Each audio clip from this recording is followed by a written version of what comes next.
Okay, picture this. It's the spring of 1943. You're a German fighter pilot, high above occupied Europe. You're the king of the sky. And then you see something new. An American fighter, but it's wrong. It's huge, it's brutish. It looks less like a sleek bird of prey and more like someone strapped wings to an oil drum. And you laugh. Of course you laugh. But that laughter, it's about to die in your throat. This is the story of the plane they all called a barrel. You know, that quote says it all, doesn't it? And it's coming from Oberstleutnant Josef Priller, a Luftwaffe ace, a man who knew exactly what he was talking about. This perfectly captures the journey we're about to take.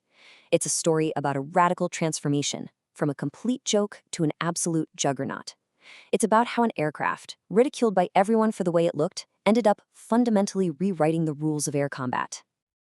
So, the German pilots, they gave it a nickname. You know, something dismissive. They called it Fliegende Tanne, literally the flying barrel. And I mean, you can't blame them, right? Look at it. It was thick, it was stubby, it had none of the sleek, almost beautiful lines of their own Messerschmitts and Focke-Wulfs. To them, this thing wasn't just ugly, it was an insult to the very idea of aerodynamics. But here's the thing. The Germans, they weren't the only ones in shock. Even its own pilots were just stunned. Can you imagine? You're Captain Robert Johnson, a young American pilot. You're itching to get into a real thoroughbred fighter, and they pull the tarp off this. He literally thought they delivered a bomber by mistake. This thing weighed over 8 tons, fully loaded. That's more than twice the weight of a British Spitfire. And so the question on everyone's mind, friend and foe alike, was just, why? Why on earth would you build a fighter plane like this? Well, the answer comes down to one man, Alexander Kartveli. He was the chief designer over at Republic Aviation, and he'd been poring over the combat reports coming out of Europe. And what he saw wasn't glorious. It wasn't romantic. The elegant one-on-one dogfights of the past, they were over. The skies over Europe were a slaughterhouse, and this new kind of war demanded a new kind of weapon. It needed to perform at incredibly high altitudes. It needed overwhelming firepower. And maybe most important of all, it needed to be able to take a devastating punch and just keep on flying. So Kartveli's whole approach was a complete break from tradition. I mean, think about it. Every other designer in the world was chasing lightness, agility, aerodynamic perfection. He just went the other way. He chose raw power, brute strength. While everyone else was using these delicate, liquid-cooled engines to get a slim profile, he bolted in a massive, air-cooled radial engine because they were famously durable. He wasn't trying to design a fencer's elegant rapier. He was forging a blacksmith's sledgehammer. And that right there, that's the secret to its shape. That flying barrel look wasn't some weird design choice. It was a necessity. It was literally the only way to wrap an airframe around that monster of a Pratt & Whitney engine and the incredibly complex turbo supercharger system that it needed to breathe in the thin air way up at 30,000 feet.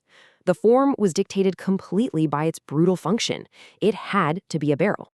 So, okay, you've got this flying tank. It's powerful, it's tough, but it can't turn with the nimble German fighters. If you try to get into a classic dogfight, you're going to lose, every time. So what do? Well, you don't play their game, you change the rules. And that's exactly what Colonel Hubert Zemke did. He was the commander of the legendary 56 Fighter Group, and he knew he had to come up with a whole new way to fight, a doctrine that turned the Thunderbolt's biggest weaknesses into its deadliest strengths. And this was it. The tactic was called boom and zoom, and it's basically pure physics. Think of a plane's altitude and speed like money in a bank account. You make deposits by climbing high into the sky. You make withdrawals by diving down. The P-47's powerful engine and turbocharger let it climb higher than almost anyone else, so it always started with more money in the bank. And then its massive weight, the thing that was a huge liability in a turning fight, suddenly became its greatest weapon. In a dive, that weight translated altitude into pure, untouchable speed. You scream down, hit them once, hard, with 8 machine guns, and then use all that speed to escape and climb back up before they even knew what hit them. You never, ever accept their invitation to a turning fight. You make gravity your ultimate wingman. But you know, the true legend of the Thunderbolt wasn't just built on clever tactics. It was forged in survival. And there's no story that proves this better than what happened to Lieutenant Robert Johnson on June 26, 1943. He was ambushed, caught completely alone, low on fuel, and a whole swarm of German fighters just descended on him. 210. I just want you to let that number sink in for a second. 210 hits from bullets and cannon shells.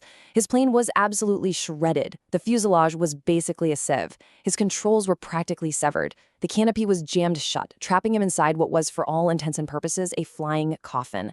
And yet, the engine just kept running. The thick aluminum skin held together, and somehow, against all logic, the plane kept flying. And then, this unbelievable moment happens. A German Focke-Wulf pilot pulls up right next to Johnson's shattered plane. He just stares at this flying wreck in utter disbelief. He can't believe what he's seeing. And then he just salutes him. It was a gesture of respect for a man he was absolutely certain was about to die. He didn't even bother to fire the killing shot. But Johnson didn't die. He flew that wreck 200 miles all the way back to England and landed it. Stories like that one, they spread like wildfire. Not just through the Allied air bases, but through the German ones too. The flying barrel was definitely not a joke anymore. It was becoming a terrifying legend. And this huge psychological shift, it was about to be proven in the most brutal way imaginable against one of Germany's most famous aerial heroes. This is the actual text from a combat report. The pilot who wrote it, Robert Johnson, flying another P-47. And the subject? The death of Major Hans Philipp, a German ace with 206 victories, a man considered pretty much invincible. The message this sent through the entire Luftwaffe was absolutely chilling. If the Thunderbolt could get to Hans Philipp, it could get to anyone. The mockery was over. The fear was just beginning. But as terrifying as the P-47 was as a fighter, its story has a second act. It was about to find its ultimate purpose. As the Allies were gearing up for the D-Day invasion, they needed a plane that could do one thing exceptionally well: survive intense fire from the ground and systematically destroy Germany's ability to supply and reinforce its armies. The rugged, powerful P-47, it was practically born for this mission. 86,000. Just look at that number. In the 11 months from the D-Day landings to the end of the war in Europe, P-47s destroyed or damaged 86,000 enemy ground targets. It's a number so huge it's almost impossible to really comprehend. What it represents is the total annihilation of an army's ability to function. So to really get a grip on the scale of this, let's break that number down. It works out to over 250 targets destroyed every single day for almost a year. That's more than 10 targets an hour, 24 hours a day, 7 days a week.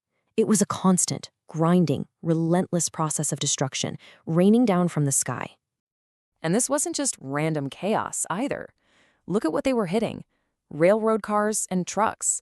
Together, that's over 80% of their targets. This was the logistical backbone of the German army. P-47 pilots became absolute experts at hitting the enemy exactly where it hurt the most: their ability to move supplies, to bring up fuel, to rearm their soldiers. So you see, this was way more than just a series of battles. This was a strategy. It was the methodical starvation of an army. By hunting down and destroying every truck, every train, every tank they could find, Thunderbolt pilots were literally cutting the arteries of the German war machine. They were making sure that the soldiers on the front lines had no fuel, no ammunition, and no reinforcements. And an army that can't move and can't be supplied is an army that can't fight. So, after all that, what is the real legacy of this plane? The plane its pilots affectionately called the Jug. It's so much more than just a list of victories or statistics. It's a philosophy. It's a whole new way of thinking about what it actually takes to win a war. The Thunderbolt taught a lesson that has echoed through military design ever since. Resilience is a weapon in itself. Durability isn't just a feature, it's a strategic advantage. The idea that a plane's ability to absorb incredible punishment and bring its pilot home is just as critical as its speed or its agility, that became a core belief in American aircraft design. Why? Because an experienced pilot who survives to fight another day is infinitely more valuable than a high-performance plane sitting at the bottom of the ocean.